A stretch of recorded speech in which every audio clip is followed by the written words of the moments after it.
Enjoying the bracing cold, I see. Do you not own a warm coat or a cloak? Something in fur? Or fashioned from the skins of your enemies? Or... well, never mind that. I come to you once more as the bearer of bad news. Our tower in Thavnir has been toppled, and I need not tell you by whom. Given how many we have at our disposal, the loss of a single spire is hardly fatal to our plans. It does, however, slow the rate at which we siphon the ether.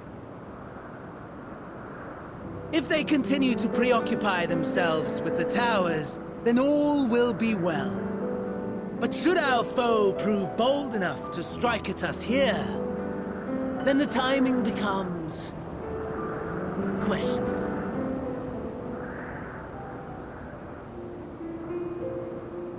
Our foe is bold enough. Of that, I can assure you.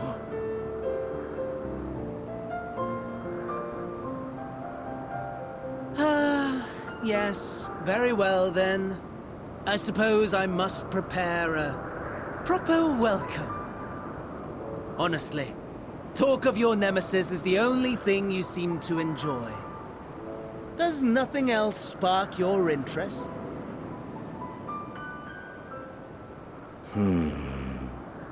No. All else is... equal. Equally tedious. Equally disappointing.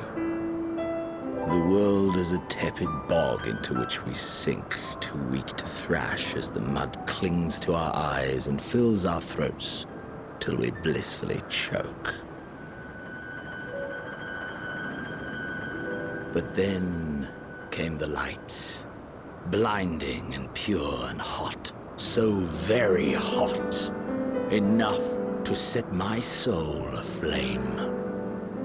I basked in the afterglow until the void yawned once more, and then I knew the muck would never claim me again. There was naught for me ahead. So I drew the curtain on all that had come before.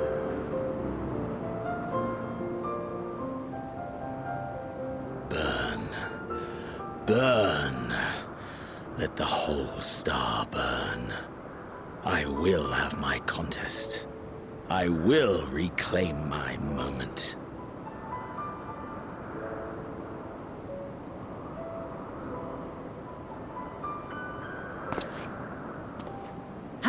Wonderful that the emptiness of death has not dissuaded you from committing your life to its pursuit once more. I don't know whether to envy you or pity you.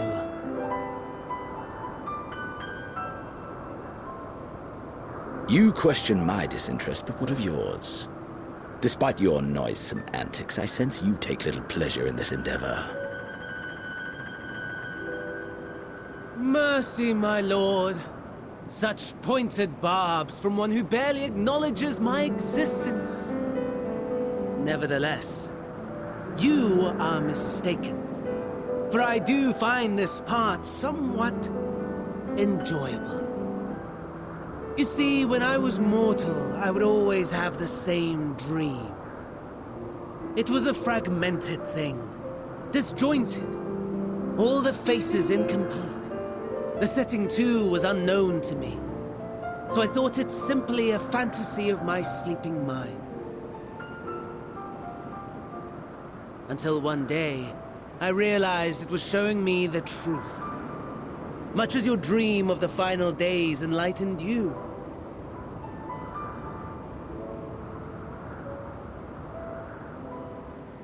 And soon, very soon, the rest of the world will see the truth of my dream, too. Yes, I think that is something we can both enjoy.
I remember you.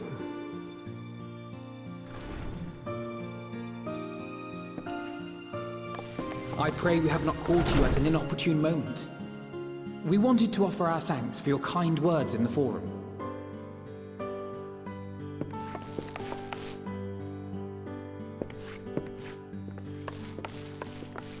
Well, I could hardly let that Inquisition go unchallenged.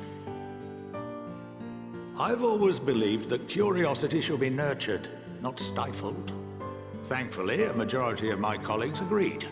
A slender majority, aye, but a majority nonetheless. Had the vote not gone our way, we would be having a very different conversation, if any at all. Though I'd like to think you would have not given up on our cause. I'm told you paid a visit to the Annex afterwards. Yes, that's right.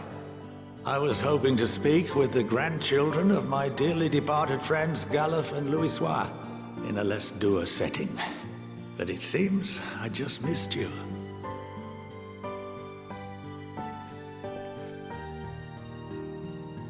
I still can't believe how much you've grown. If only your grandsires could have seen the way you presented yourselves to the Forum. Why, it fair brought a tear to my own eye.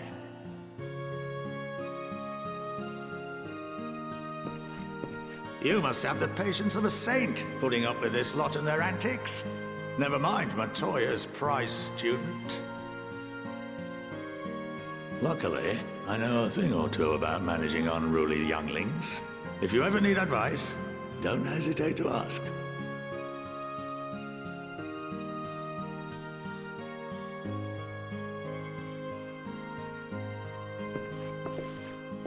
If I may, there is a rather more pressing matter we wish to discuss. What can you tell us of this duty that the Forum must fulfill? Nothing, I'm afraid. Like all humble servants of the Forum, I am sworn to secrecy. Or rather, I couldn't tell you if I tried. Our duty is of the gravest importance. Furthermore, if the particulars were made public, it would incite widespread panic. As such, those entrusted with this duty have been bound by an enchantment, which prevents us from speaking of such matters without the express permission of the Forum. How is that even possible? It's been some time since I last gave a lecture. Please, take a seat.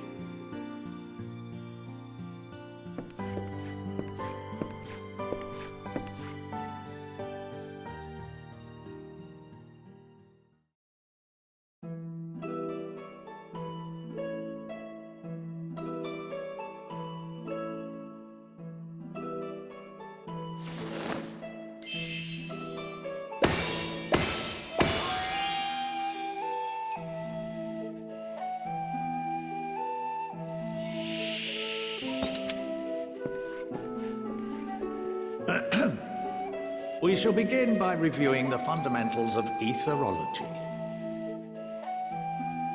The ether, which imbues us with life, can be categorized into three forms. Two are of the incorporeal sort, the soul, and the memory. Can anyone tell me the third?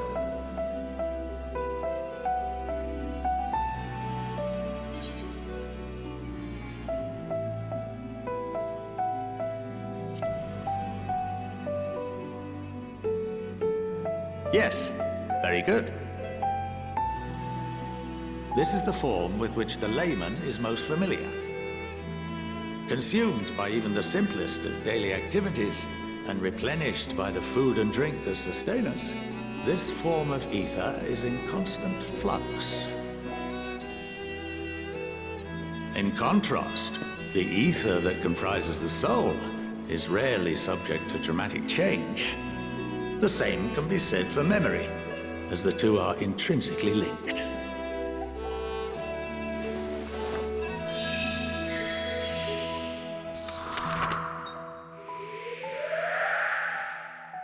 Picture the soul as paper, and memories as words written upon it. Now, what would happen if that paper was doused with ink, the same type of ether as comprises the memories?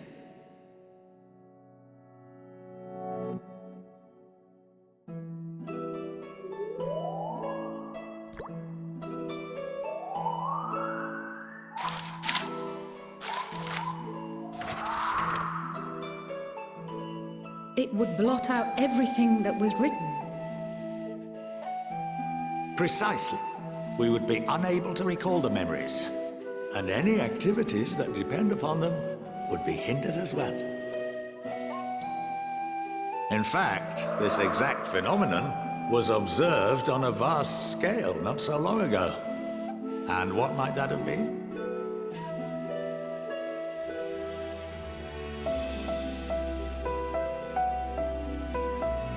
The seventh Umbral Calamity. The people of Eorzea vividly recall Bahamut breaking free of the Lesser Moon and raining hellfire down upon the realm. But no one could seem to remember the events that followed immediately afterwards. Indeed. To this day, we have yet to determine whether it was an unintended consequence or a deliberate act. The enchantment which binds me and the rest of the Forum is based on a similar principle. And yes, it is a contravention of the Sharlayan prohibition against the practice of memory manipulation. Only when a new member is inducted and told of our great duty are they subjected to the process. A necessary evil. You have my word that it would never be used to manipulate the populace? I should hope not. But can this enchantment be dispelled and your memories restored?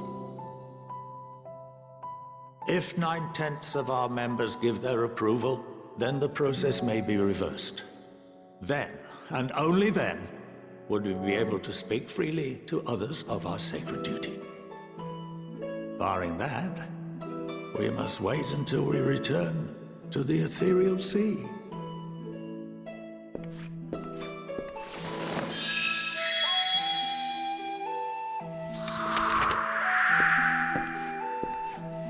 For there we will be purified, the blots upon our souls washed clean.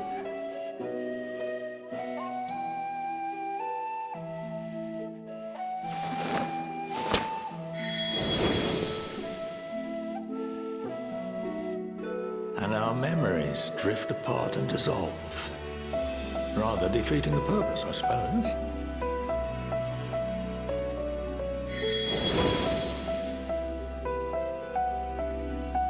But there are those memories that are indelibly etched upon our souls, some believe.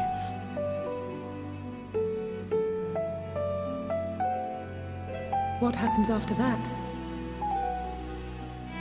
We are reduced to pure ether, coalesce with that of others, and create souls anew. Alternative schools of thought assert souls remain whole and return to the corporeal world, reborn into another form.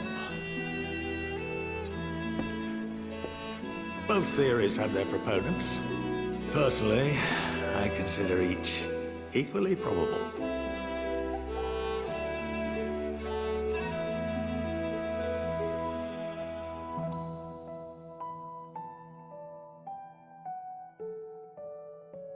Well, I think that's enough education for today, now that I've given you some food for thought.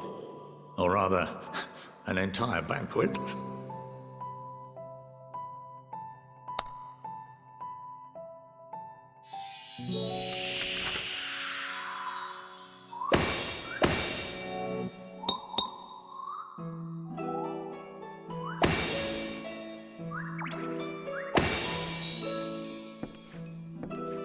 I would remind you that although I'm unable to assist you with certain matters, the resources at my disposal may still be of use to you. I'll arrange for you all to be given the run of Phenomenon. Of course, as associate to our alumni and the students of Baldessian, this privilege is extended to you as well, my friend. Oh, and I suggest you speak with Ki Aliapo. She's well known among the artisans of Sharlayan, and her network of contacts may prove useful in your search for knowledge. I wish you all the best in your pursuits, wheresoever they may take you.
By the 12.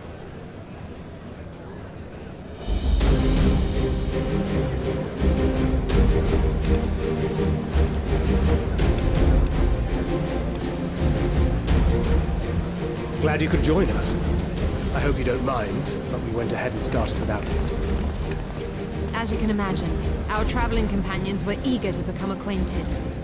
'Tis a rare thing indeed to see such a diverse and talented group of individuals assembled for a single purpose. We fight not only for the sake of Eorzea, but for the entire world, including the people of Garlemald. Much rides on the efforts of the Ilsabard contingent. Indeed, which is why I am glad to find myself in the company of many trusted comrades, yourselves included. Lucia! I have come at the behest of Lord Emmerich, who has honored me with the role of Ishgard's representative. And for the good of all nations, not least my former homeland, I am determined to see this mission through to its end. We have a hard road ahead of us, but walk it we shall, together.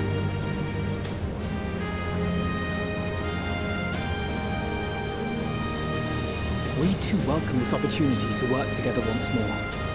I have faith that, if there is a way to resolve this conflict, we will find it. Allow me to introduce you to the rest of our company. Everyone! If I may have your attention.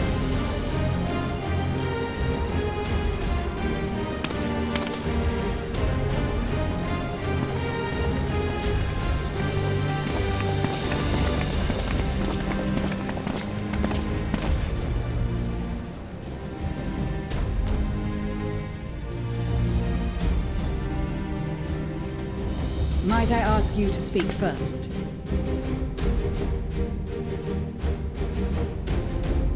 If I must.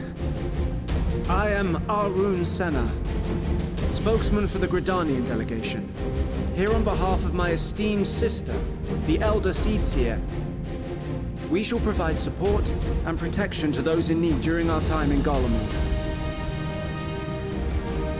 To that end, I am joined by healers selected by the Conjurers Guild, with the Order of the Twin Adder's Finest serving as our escort.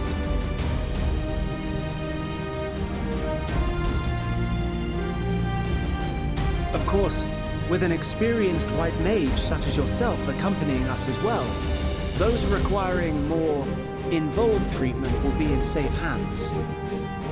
Raya O sends her regards, by the way.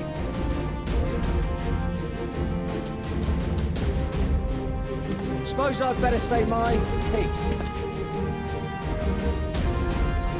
Wait, I know you. The name's Sicard, in case you've forgotten. Truth be told, I'd rather you had forgotten. Anyway, the Admiral asked Captain Hillfear to send his best, and for whatever reason, he picked me. Of course, if I'd refused, I'd be the laughingstock of the bloody executioners, and my reputation's taken enough of a keyhauling as it is. But more importantly, like any pirate worth his salt, I know when you're staring down a storm, you gotta trust in the commander of your ship. So if the Admiral wants us to go to Garlemald, not for plunder and glory, but a promise of peace in our time, then that's what we'll do.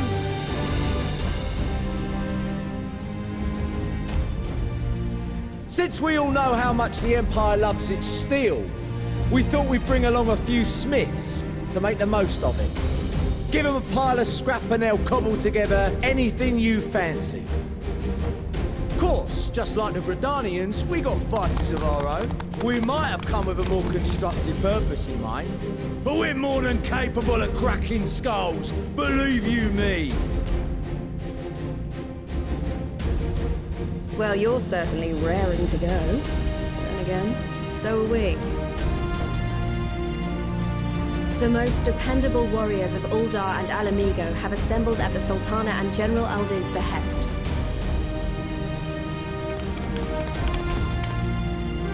If Garlemald has truly fallen, then the whole place is likely to be crawling with Telophoroi. We'll need plenty of troops to clear and hold a path for others to follow.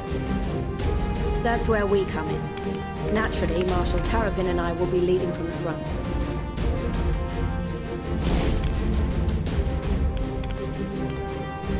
It's been some time since I last saw you in your element on the battlefield. From what I've heard, you've become pretty fearsome yourself. Master Matoya, the Avatar of Destruction.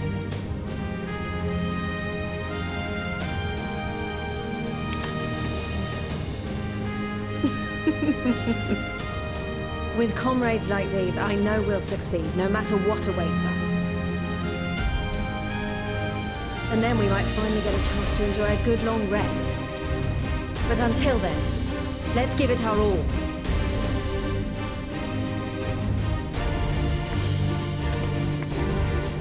As for Ishgard, we Temple Knights have come in force to uphold our nation's commitment to the peace and welfare of our allies. The bitter cold of Garlemald is a formidable enemy in of itself. Our experience fighting in ice and snow will prove invaluable in the days ahead.